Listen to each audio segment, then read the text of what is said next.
नमस्कार दोस्तों, unknown facts of महाभारता में हम आज बात करेंगे महाभारत काल के उन 5 पात्रों के बारे में जो कि महाभारत के महान युद्ध जो कि कुरुक्षेत्र की धरती पे हुआ था होने से रोक सकते थे। लेकिन किसी ने लोकलाज के भय से तो किसी ने स्नेहवश और किसी ने ईर्ष्या और नफ़रत के चलते उस महान युद्ध को होने से नहीं रोका, जिसने कि अनगिनत योद्धाओं का संहार हुआ था और जिसने कई क्षत्रियों के वंशों का सर्वनाश कर दिया था। तो दोस्तों, आज इस वीडियो में हम बात करेंगे उन्हीं 5 पात्रों के बारे में। तो चलिए शुरू करते हैं आज की हमारी ये वीडियो।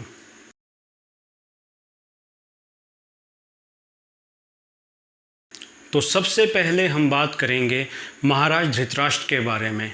दुर्योधन के जन्म लेते ही राज्य में कई प्रकार के अपशकुन घटने लगते हैं, जैसे कि सियार का चिल्लाना, बहुत तेज़ हवाएं चलना, कई जगहों पर आग का लगना, जिससे चिंतित होकर महाराज धृतराष्ट्र विदुर और भीष्म पितामह को बुलाते हैं और उनसे सलाह मशवरा करते हैं।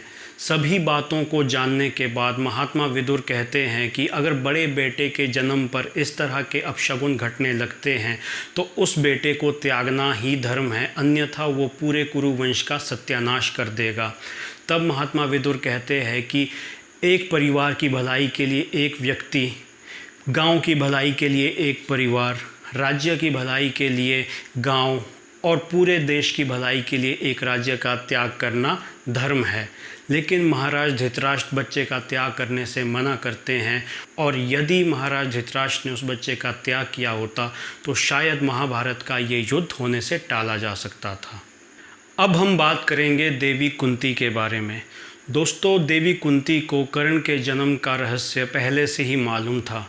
जब महारथी कर्ण प्रतियोगिता स्थल में प्रवेश करते हैं तो कर्ण के माथे का तेज, उनके कुंडल और कवच देखकर कुंती पहचान जाती है कि ये उन्हीं का बेटा है जो कि उन्हें शादी से पहले हुआ था। लेकिन लोकलाज के डर से वो कुछ नहीं कहती और चुपचाप रहती है। जब भीम कर्ण को उनके निचले वर्ण में पैदा होने के कारण भला बुरा कहते हैं तब भी कुंती चुपचाप देखती रहती है और कुछ नहीं कहती। उसके बाद दुर्योधन कर्ण से मित्रता कर लेता है और ये एक ऐसा घटनाक्रम है महाभारत काल का जो कि महाभारत युद्ध के लिए मील का पत्थर साबित होता है। और यदि कुंती ने लोकलाज की परवाह किए बिना भरी सभा में कर्ण के जन्म की सच्चाई बता दी होती तो कर्ण कभी भी दुर्योधन से मित्रता नहीं करता और दुर्योधन कभी भी पांडवों से युद्ध करने के बारे में सोच भी नहीं सकता था। लेकिन कुंती ने जब ये सच्चाई बताई तो वो भी अकेले में, और वो भी तब जब कि बहुत देर हो चुकी थी। और अब हम बात करेंगे भगवान श्री कृष्ण के बारे में।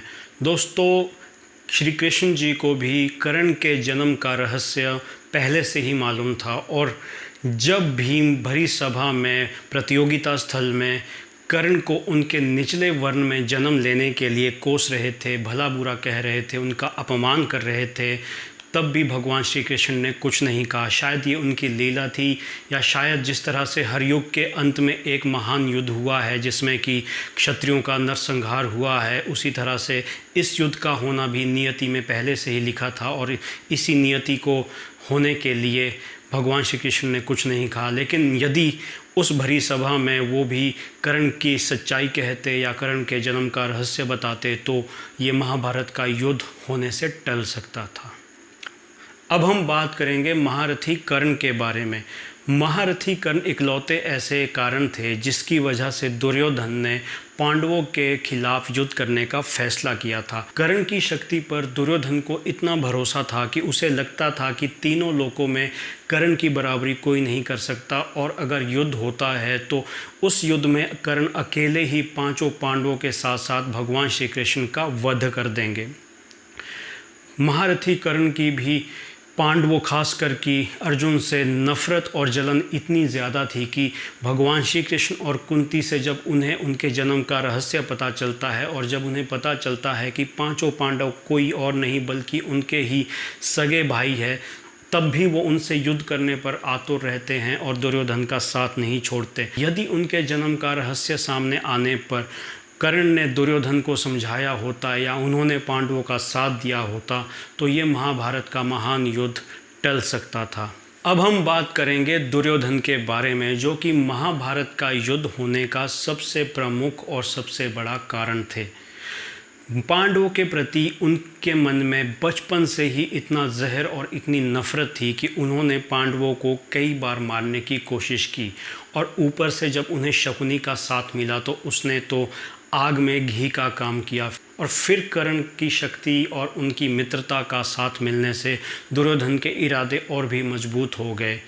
दुर्योधन ने कई बार शकुनी और कर्ण की सलाह से पांडवों को मारने की कोशिश की और फिर उन्हें वनवास भेजा।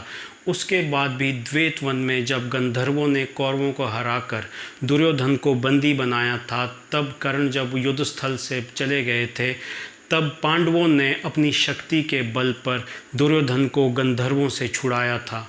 और यदि तब दुर्योधन ने सब कुछ भुलाकर पांडवों से समझौता कर लिया होता तो महाभारत का ये जो महान युद्ध हुआ था वो होने से टल सकता था। तो दोस्तों, ये थी हमारी आज की वीडियो। आपको ये वीडियो कैसी लगी कमेंट बॉक्स में ज़रूर कमेंट कीजिएगा। वीडियो को लाइक करना और शेयर करना ना भूलें। मेरी वीडियोज़ लगातार आप तक पहुँचे इसलिए चैनल को सब्सक्राइब ज़रूर कीजिए। धन्यवाद।